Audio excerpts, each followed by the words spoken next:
विधायक सांसद की औकात नहीं है इन कई लाख करोड़ के कंपनियों के खिलाफ बात करने की, लेकिन एक साधारण सा लड़का इनके खिलाफ बात करता है।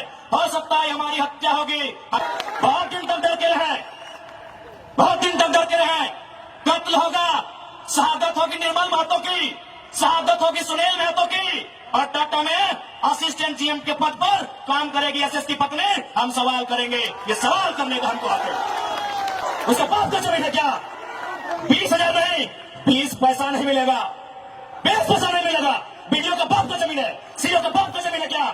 लेकिन आपके बाप का दादा का ये जमीन है। ये 4000 साल से हम ये खेती बाड़ी करते हैं, ये हमारा प्रमाण है।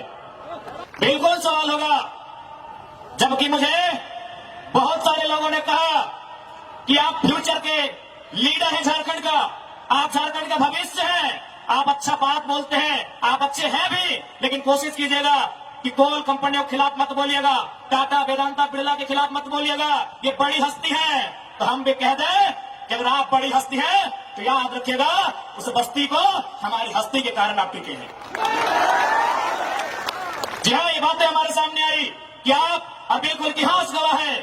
चूंकि इसे टाटा नगरी के नाम से जाना जाता है, तो मैं आपको इतिहास के पन्ने से परिचय करवाऊंगा। 1977 का वो साल था, लेकिन वो कोल्हान नहीं, वो कोयलांचल था। वो टाटा सिलवासा नामक क्षेत्र था, और वहां के जीएम ने एक कोयलांचल के हीरे को ऑफर किया था कि हम तुम्हें कार देंगे। उस कोयलांचल के हीरे ने कहा था, हमें कार नहीं, बदले में रैयतों के लिए रोजगार चाहिए। इस बात में उनके बीच तुतुमे में हुआ था, वाद विवाद बढ़ा था। और आज इतिहासकार कहते हैं, आज जो लोग गांवों में वो कहते हैं कि शहीद शक्तिनाथ महतो ने उस समय तत्कालीन टाटा के जीएम के गालों में खींचकर 2 तमाचा लगाया था। मैं उस वंश का औलाद हूं, मैं उस कौम का औलाद हूं। हाँ, ये मानता हूं कि बदले में फिर बाद में शहीद शक्तिनाथ महतो की हत्या उसी टाटा के जीएम के नेतृत्व में हुआ था। आज उसी का पाई पाई हिसाब लेने आया हूं। अरे कब तक डरेंगे भाई? अरे क्यों डरेंगे? मौत से क्यों डरेंगे? मौत तो हमारे नसीब में है। 77 में शक्तिनाथ महतो, 10 साल बाद 87 शहीद निर्मल महतो, 12 साल बाद 99 रतिलाल महतो, फिर 8 साल बाद 2007 शहीद सुनील महतो। तो सुन लीजिए कंपनी के दलालों, 77, 87 साल, अंत में 7 आता है। अब सामने है 2027। आप तैयारी कर लीजिए जयराम महतो के लिए। लेकिन इस बार भूल मत कीजिएगा, क्योंकि मैं अपने समर्थकों को साफ साफ कह दूंगा, बिल्कुल, क्योंकि आज विधायक सांसद की औकात नहीं है इन कई लाख करोड़ के कंपनियों के खिलाफ बात करने की, लेकिन एक साधारण सा लड़का इनके खिलाफ बात करता है। हो सकता है हमारी हत्या होगी, हमें परवाह नहीं, लेकिन अगर मुझे मानने वाले लोग हैं और मेरी हत्या होती है तो मैं आपसे कहूंगा, उस समय धरना नहीं दिया जाएगा, ना कोई आगजनी किया जाएगा, ना ही सड़क जाम किया जाएगा, और ना ही बसों का शीशा फोड़ा जाएगा। यदि सच में हमारी हत्या से आपको गुस्सा लगे तो शीशा नहीं, सर फोड़ना उन बेईमानों का जिनके कारण हमारी हत्या हुई। बहुत दिन तक डर के रहे, बहुत दिन तक डर के रहे। कत्ल होगा, शहादत होगी निर्मल महतो की, शहादत होगी सुनील महतो की, और टाटा में असिस्टेंट जीएम के पद पर काम करेगी एसएस की पत्नी। हम सवाल करेंगे, ये सवाल करने का हमको आते। शहादत देंगे सुनील महतो, आज उनकी विधवा मां रो रही है। आर्थिक दयनीय स्थिति का हम तरह की जमीन पे उसामा सिंह खड़ा है, हमारी बात तरह की जमीन पे किसको खड़ा है? इस बात को जहन में याद रखिएगा कोलांवासियों। आज कोलांचल से ये टाइगर ये संदेश लेके आया है कि अब हमें डरने की नहीं, अरे मरना पड़े तो मर जाइए, लेकिन आने वाली पीढ़ी के भविष्य के लिए आज हमें इस लड़ाई को लड़ना होगा। मैं लोकतंत्र के चौथे स्तंभ के माध्यम से मैं सवाल करूंगा टाटा मैनेजमेंट से कि ललित दास कौन है? Who is Lalit Das? What is his ability? उसकी योग्यता क्या है? कौन है ललित दास? उसकी योग्यता क्या है? कितना तक पढ़ा है कि आज सीएसआर को संभालेगा? आज IL6 में नौकरी करेगा? 37 का गांव गुजरा, एक नहीं 18 गांव टाटा के गुजरा है, और छत्तीसगढ़ का रघुवर दास जी का बेटा ललित दास यह IL6 में नौकरी करेगा, सीएसआर को संभालेगा। हम सवाल करेंगे, बचेंगे मैनेजमेंट से। छापिए इसको हेडलाइन में कि जयराम महतो टाटा प्रबंधन से सवाल करता है, जमशेदपुर की टाटा प्रबंधन से कि ललित दास कौन है, क्या है उसकी योग्यता? बाहरी बात से मजाक बना के रखती है।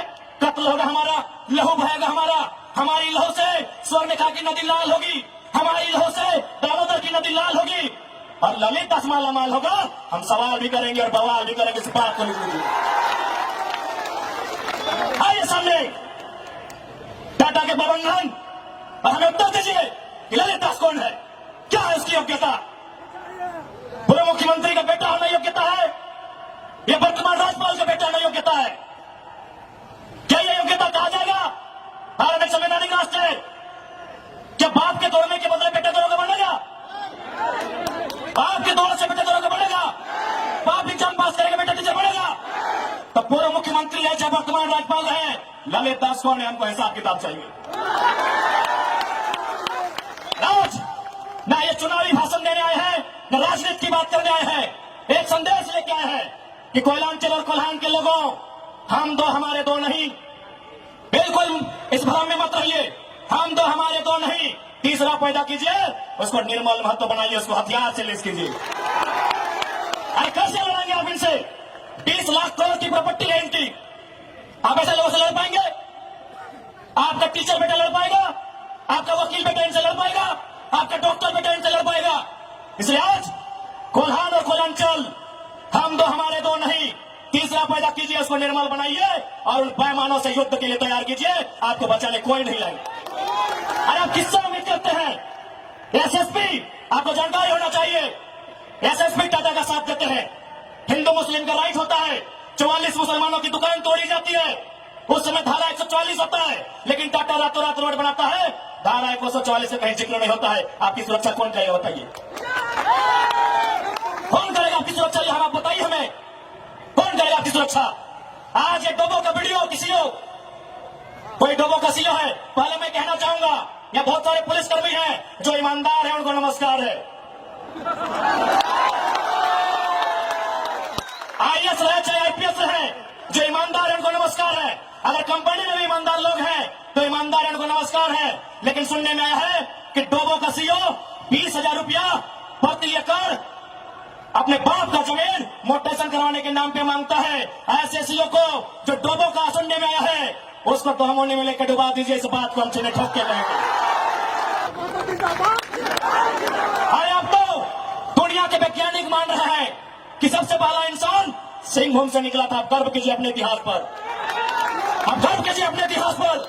ये हम नहीं कह रहे हैं, ये दुनिया के रिसर्च की टीम कह रही है कि जब दुनिया जल में था और जल से जो मिट्टी का कण पहले बाहर आया था और सिंहभूम का इलाका था, ये दुनिया के रिसर्च टीम कह रही है।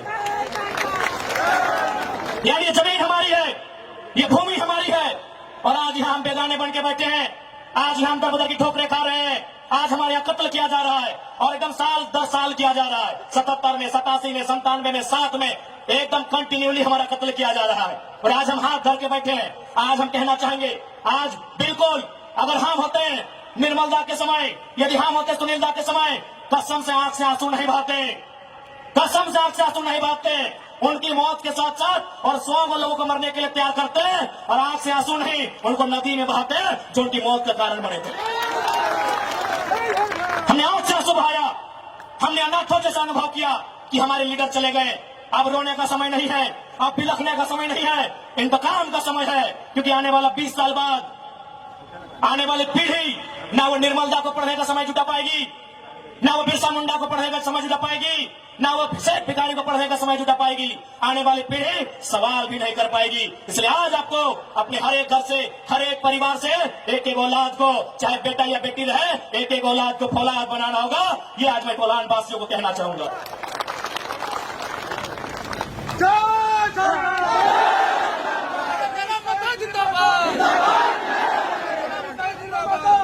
आज मैं एक सवाल करूंगा इस भीड़ से, मैं सवाल करूंगा एक टाटा नगरी बसे बड़ी बड़ी इमारतों में बैठे लोगों से कि जब 1907 में टाटा की स्थापना हुई थी, मालिक कौन था? टाटा का कोई होगा? आज 115 साल बीत चुके हैं, आज टाटा का मालिक कौन है? आज भी टाटा का मालिक टाटा का वंशी है। 100 साल पहले टाटा ने पूंजी का इन्वेस्ट किया था, आज 100 साल बाद भी टाटा का मालिक टाटा का वंशज है। लेकिन एक सवाल होगा मेरा, 100 साल पहले जिन कुर्मियों ने, जिन संथालियों ने, जिन हो ने, जिन गोड़ाई ने, जिन धीवर ने, जिन अल्पसंख्यक ने टाटा में जमीन दिया था, आज उस परिवार के पास क्या नौकरी है? आज हम सवाल करेंगे। अरे आपने पूंजी लगाया, बाद आप मालिक है, हमने ही पूंजी दिया है। पूंजी दो प्रकार की होती है इंपॉर्टेंट, एक जमीन, दूसरा अर्थ। अर्थ आपका, मालिक आज आप है, जमीन हमारी, हम कहां ये सवाल करेंगे।